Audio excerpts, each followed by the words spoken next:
Hallo julle, so kom ons praat vandag 'n bietjie oor jou liggaam, wat die tempel van die Heilige Gees is. Wat doen jy om na hierdie liggaam van jou te kyk? Doen jy so 'n bietjie oefening, maak jy seker dat jy by jouself uitkom. Dalk gaan stap jy alleen.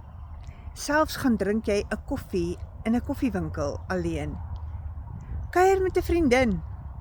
Daar is verseker dinge wat jy vir jouself moet doen om hierdie tempel te onderhou. Oefen jy? Dis nogal baie belangrik. Dis baie belangrik vir jou emosionele en geestelike welstand. Hierdie is die tempel van die Heilige Gees. Maak seker jy kyk na daai tempel van jou.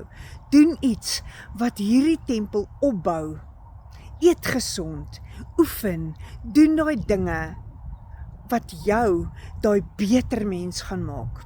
Verder, wanneer jy na jou tempel kyk en jy is gesond en jou emmertjie is gevul, dan gaan jy 'n seën vir ander kan wees.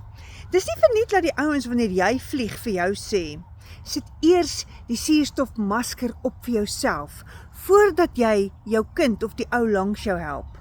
So om nuttig te wees vir ander mense rondom jou, sit daai suurstofmasker op. Wat moet jy vandag doen? Wat is jou suurstofmasker wat jy vandag moet opsit, sodat jou emmertjie weer vol kan word?